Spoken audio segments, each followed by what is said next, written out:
이 영상은 막 공개된 블레이드 앤 소울 2 트레일러를 저만의 뇌피셜로 풀어보는 영상입니다. 아직 블레이드 앤 소울 2 영상을 안 보고 오신 분들은 우측 상단의 카드를 통해 먼저 보고 오세요.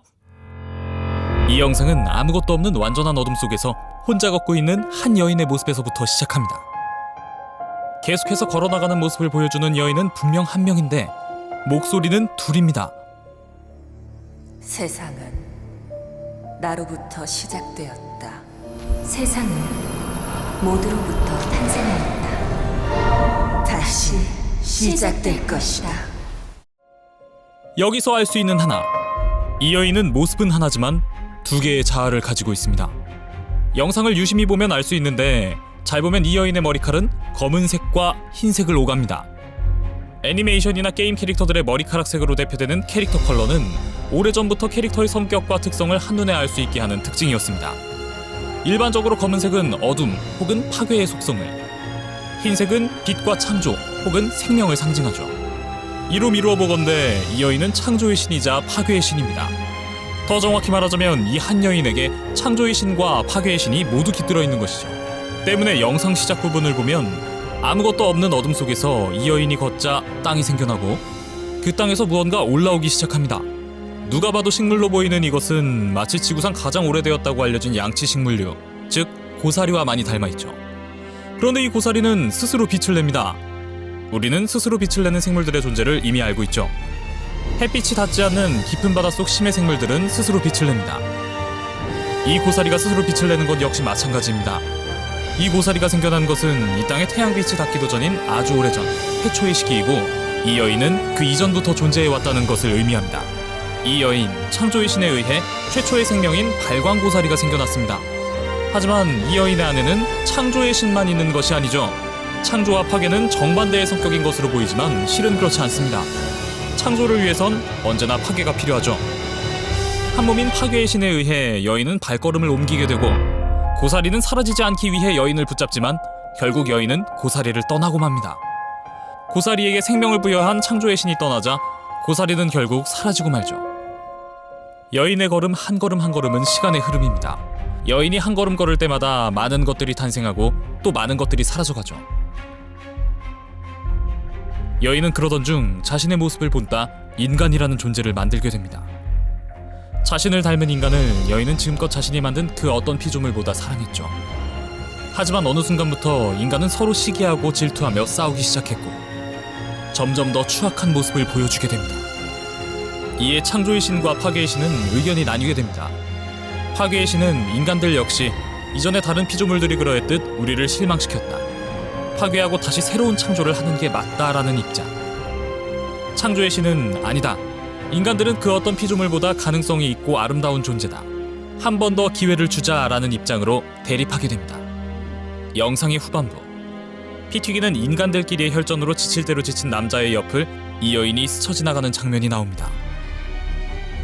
이때 남성은 그 여인에게 극도의 분노를 보이며 괴물로 변합니다.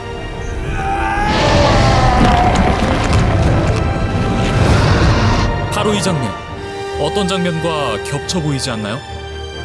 맞습니다. 영상의 초반 고사리가 사라지는 것을 원치 않아 여인의 발목을 휘감으며 발악하는 모습과 상당히 유사합니다.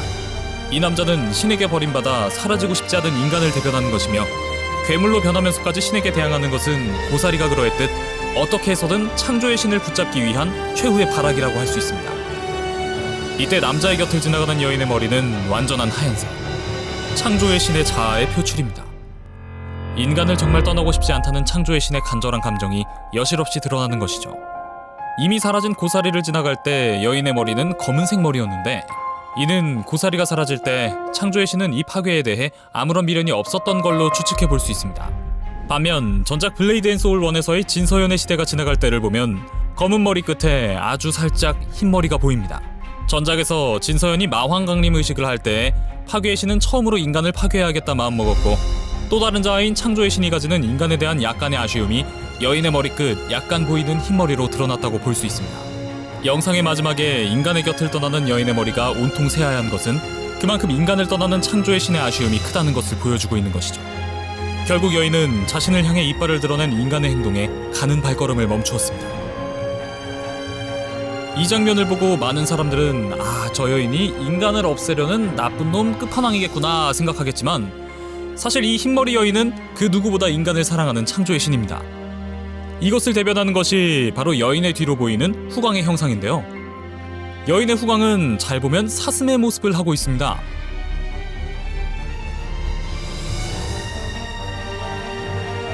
사슴은 토테미즘적 의미로 시련을 헤쳐나갈 수 있는 능력과 생명의 신비를 상징합니다. 때문에 사슴은 죽음을 마주한 순간 해리포터의 생명을 보호한 스네이프 교수의 페트로누스로 쓰이게 되었죠. 이런 점들을 미루어 볼 때 이 여인의 사슴 형상 후광은 이 여인이 바로 인간을 사랑하는 창조와 생명의 신이라는 복선으로 볼 수 있을 것 같습니다. 그리고 국산 게임에서 흰색 머리는 창세기 전 때부터 착한 놈인데 사람들한테 나쁜 놈 끝판왕이라는 오해를 사기 딱 좋은 헤어스타일이었습니다. 하여 인간들이 이 여인을 세상을 멸망으로 몰고 가는 악신으로 여기고 맞서는 것이 이 게임의 주된 스토리가 되지 않을까 하는 저만의 뇌피셜 가열차게 돌려봅니다. 블레이드 앤 소울 2 트레일러를 본 저의 뇌피셜은 여기까지입니다. 짧지만 신비로운 분위기와 무언가를 암시하는 은유들로 가득 차 보이는 이 트레일러를 보니 앞으로 이 게임이 어떤 스토리로 흘러가게 될지 정말 궁금해지지 않을 수 없는데요. 이 영상을 보신 구독자분들 중에는 분명 저와는 또 다른 뇌피셜이 막 떠오르는 분들이 있을 거예요. 그런 분들은 지금 당장 댓글로 여러분들의 뇌피셜을 남겨주세요. 가장 그럴듯한 블레이드 앤 소울 2 뇌피셜을 남겨주신 20분을 선정해 박수를 쳐드리겠습니다. 그럼 많은 분들의 참여를 바랄게요. 재미있게 보신 분들은 구독, 좋아요, 알림 설정 잊으면 안 되는 거 아시죠? 그럼 다 했을 걸로 알고 저는 이만 물러나겠습니다. 지금까지 뇌피셜의 한계를 모르는 명탐정 뇌피셜로 미노타우루스였습니다. 다시 시작될 것이다.